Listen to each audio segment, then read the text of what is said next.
Hello and welcome to another installment of Liberty Nation's Swamponomics videocast. I'm Andrew Moran, Atlanta economics correspondent. Each week, I dive into the morass of top economic news stories and fish out compelling narratives, or I retrieve fallacies that have been accepted as conventional wisdom by the swamp creatures for years. This week, will a debt tsunami drown the American economy?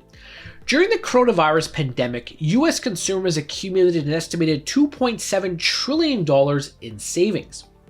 Because they could not go anywhere, whether a trip overseas or a trip to the local Cineplex, households gathered their nuts for the winter, invested their stimulus checks in the stock market, and sat at home accruing money.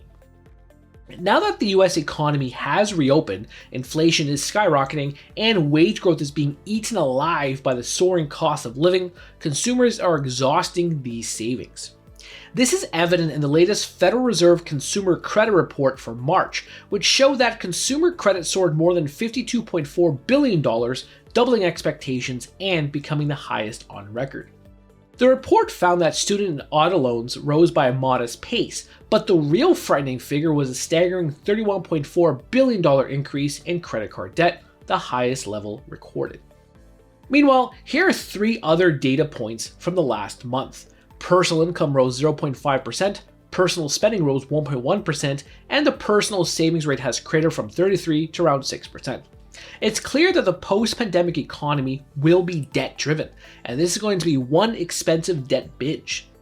With the Federal Reserve on a quest to fight inflation by raising interest rates, all indebted Americans and businesses, and of course the government, will find it harder to cope, especially as the cost of everything balloons.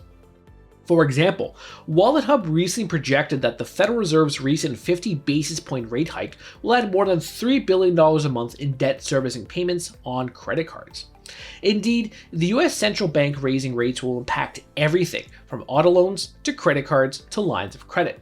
Borrowing will be significantly more expensive than in previous years. So, even if the Eccles building is successful in trimming the inflation rate with quantitative tightening, a blend of higher interest rates and reducing the more than $9 trillion balance sheet, life will still be far more expensive, since credit, which is the lifeblood of today's two-thirds consumer economy, will not be cheap. Before I leave you, here are two critical numbers to consider. Consumers in the hole by $16 trillion, while the federal government is more than $30 trillion in the red. Think about that. Because elevated inflation is sticky, life will be comparable to the classic 1965 Martha and the Vandellas song, "Nowhere to run, baby, nowhere to hide." That's it for me this week.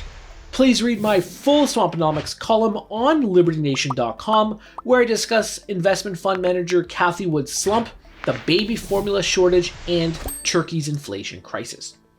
Thank you. We're doing it for real, really real. Liberty Nation. And Jeff Charles, contributor for LibertyNation.com. I think we're starting to make an impact. Liberty style, fight for freedom. The tracking poll sponsored by Liberty Nation for Thursday. Mentioned by Dan Bongino, Rasmussen, Jordan Peterson, and I others. can do it again if you want me to. Cited in Mark Levin's American Marxism. I think we're starting to make a really big impact. Get noticed. We're doing it. Rock on. I'm gone.